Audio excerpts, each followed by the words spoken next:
Sir मैंने यहाँ पर फैमिलीज़ को ये देखा है कि वो काफ़ी अरसे से तकलीफ़ में होते हैं। वो अपनी कोशिशें भी कर रहे होते हैं, उनको कॉन्सिक्वेंसेस से बचा भी रहे होते हैं, सिर्फ इस ख्वाहिश के साथ कि अब हम ये इनको दिलाएंगे या ये इनके फेवर में कोई काम करेंगे या इनको सख्ती से या पनिशमेंट की जो बात आपने की तो ये ड्रग छोड़ देंगे। लेकिन जब क्राइसिस बहुत ज़्यादा होते हैं और फिर जब किसी तरह वजह से उन्हें इलाज में आना पड़ता है, मानने को समहाउ वो फिर भी तैयार नहीं होते। I am talking about the families की मसला है, वो इतने ज़्यादा स्ट्रॉन्ग उनके बिलीव्स होते हैं कि थोड़ी सी और अभी मैंने इसको कंट्रोल नहीं किया था, अभी मैं 2 गार्ड्स और रख दूँ ना तो ये घर से बाहर नहीं निकल सकते। वो भी ठीक है जो आप बात कह रहे हैं। तो ये सर इसकी क्या वजह है कि they have very strong believe. देखिए वो समझते हैं कि ये एक बिगाड़ है और उसको उसी तरह वो ट्रीट कर रहे होते हैं, एक बिगाड़ की तरह। अगरचे ये बिगाड़ भी है लेकिन इसके पीछे एक एक्चुअल हकीकी बीमारी है और डायबिटीज़ जैसी बीमारी है।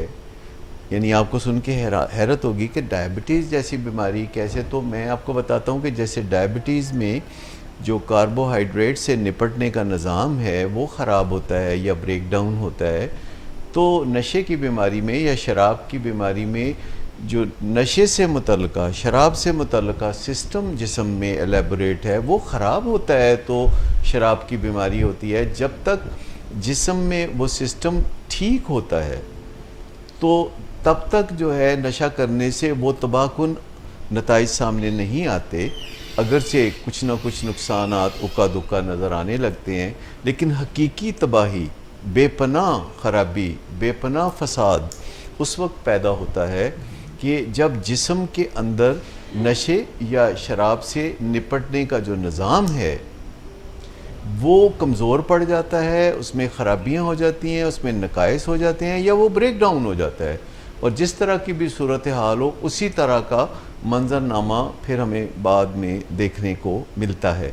सो ये महज कोई ऐसी बिगाड़ की बात नहीं जिसमें कोई वादा कर लेगा या कोई कसम खाएगा या किसी को हम पकड़ लेंगे। ये बिल्कुल ऐसी सूरत हाल है कि अगर आप किसी खांसी करने वाले मरीज़ को जिसके फेफड़ों में कोई प्रॉब्लम है खांसी ना करने दें तो क्या होगा। कोई आप नक्शा खींच के मुझे इजाज़त भाई बता सकते हैं कि कोई बंदा है जिसको मुसलसल खांसी आ रही है और अब उसके अहले खाना उसे खांसी नहीं करने दे रहे। सर मुझे एक वाक़या याद आ गया जी, ये आपकी बात को लेके। एक बंदा था कहीं गए 3-4 लोग, उन्होंने कहा कि कमरा शेयर करते हैं, हर कुछ दिन जो है या हर रात जो है एक दोस्त सोएगा। एक दोस्त सोया, सुबह उठा, आंखें उसकी यूँ खुली हुई, जो दूसरा था वो बड़ा फ्रेश उठा। उसने कहा तुम्हें क्या हुआ? उसने कहा ये खराटे लेता सारी रात, मैं सो नहीं सका। Oh very bad. दूसरे दिन दूसरा दोस्त गया, वो उठा, उसकी भी आंखें खुली हुई थी इसी तरह। उसने कहा तुम्हारे साथ? उसने कहा यार वाकई ये बड़े खराटे लेता है, सारी रात खराटे लेता है। तीसरे दिन जो दोस्त गया वो सुबह उठा बड़ा फ्रेश। जो बंदा खराटे लेता था उसकी हालत बुरी हुई थी। मैंने कहा यार ये कैसे किया? मैंने कहा यार मैं जड़ा इन्हों कहता सी कि जे तू खराटे ले ना तो मैं तेरे गोली मार देना था। तो इसने खराटे सारी रात नहीं लिए। ये जो खांसी वाली बात आपने कही है, अगर कोई खांसी करता है और हम उसको कह दें कि खबरदार जो तू खांसी की थी, नहीं बल्कि हथी उसकी खांसी रोकने की कोशिश करें तो क्या होगा? बल्कि उसकी हाल है उसके मुंह में कोई कपड़ा मतलब आप खुद सोच लीजिए कि किसी को खांसी आ रही है और वो मुसलसल खांस रहा है।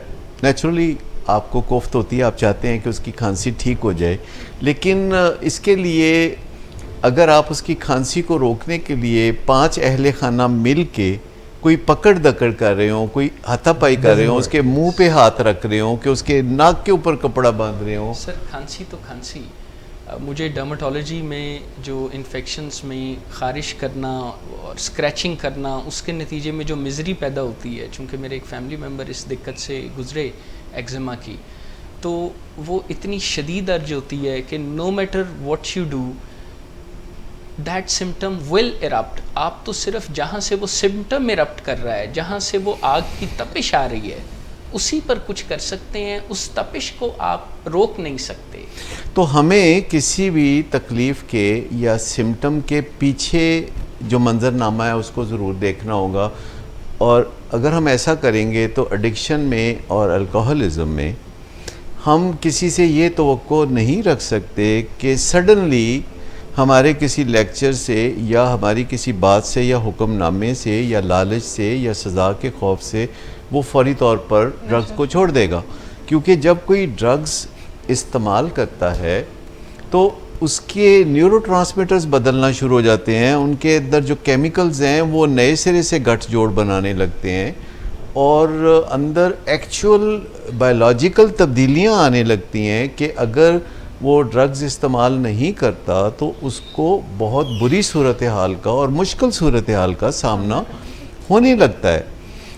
अचानक से हम किसी से तवक्को नहीं रखते कि वो जो कुछ साल से नशे की बीमारी में मुब्तला है और आज हमारी किसी बात से मुतासर हो के तो वो फ़ौरन, ये एक प्रोसेस है, ऑनगोइंग प्रोसेस है जिसमें हम पस मंज़र में काम करते हैं और पेश मंज़र में नशे का इस्तेमाल जो है वो बेहतरी की तरफ जाने लगता है, वो कम होने लगता है और फिर एक वक्त ऐसा भी आता है कि हिम्मत से वो नशे को छोड़ देते हैं।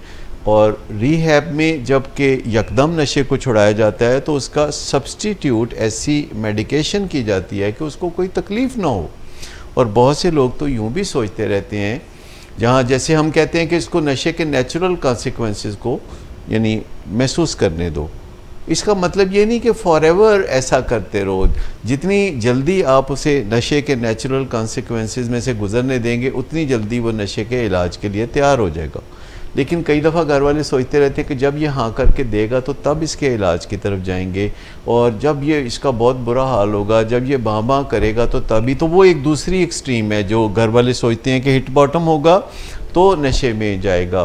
तो बेहतरीन सूरत हाल ये है कि जितनी जल्दी आप किसी के अंदर ये एहसास पैदा कर दें कि वो तबाही की तरफ बढ़ रहा है, उतनी जल्दी इलाज के अंदर वो आना चाहेगा और उतना ही बेहतर नताइज निकलेंगे। और ख़ुसूसन इस उम्र में जब कि कोई कॉलेज यूनिवर्सिटी में होता है या अभी जॉब पे लगा होता है, यानी वो एक पर्पसफुल काम कर रहा होता है, तो उसकी नशे के मामले में जो इलाज मुआलजा है वो ज़्यादा कारआमद हो सकता है, क्योंकि वो उसके पास कोई ऐसी यूज़फुल मसरूफ़ियत होती है, कोई ऐसा अच्छा बामकसद काम होता है जैसे तालीम हासिल करना या किसी कारोबार में हिस्सा लेना। क्योंकि कोई भी शख्स जब नशा छोड़ता है तो एक तो बहुत बड़ा खला पैदा हो जाता है, बहुत बड़ी फ़ुर्सत पैदा हो जाती है, और वो फ़ुर्सत शुरू में इस तरह मुकम्मल की जाती है कि जो बहाली के काम है, जो नशे को छोड़ के बेहतर ज़िंदगी की तरफ जाने के काम है या लर्निंग के काम है, तो उधर तवज्जो दी जाती है। और जो ही मुमकिन हो वो अपनी ज़िंदगी के जो नॉर्मल काम काज हैं, जो पेशा वराना काम है या जो तालीम का काम है, तो उसके अंदर उसको मगन हो जाना चाहिए ताकि वो बार बार फुर्सत की वजह से उसका ध्यान नशे की तरफ ना जाए।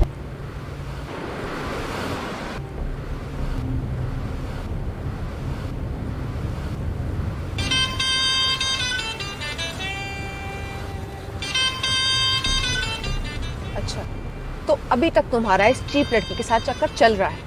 तुम कौन होती हो मुझे पूछने वाली? ओके, और तुम इन घटिया लड़कियों के साथ गुलछर्रे उड़ाते फिरो, तो मैं चुप बैठूं?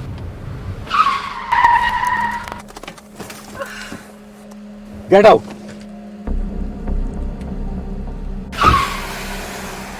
शराब नोशी की वजह किरदार की खराबी नहीं, मूड की खराबी है। शराब नोशी कभी भी नशे की बीमारी में बदल सकती है।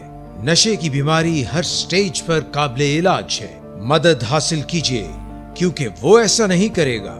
विलिंग वेज से मदद हासिल कीजिए, कहीं से भी मदद हासिल कीजिए, लेकिन फौरी मदद हासिल कीजिए। जिस मुआवजे के इंतजार में आपने बहुत देर कर दी, अब वो दस्तक दे रहा है। मदद हासिल कीजिए, मदद हासिल कीजिए, मदद हासिल कीजिए।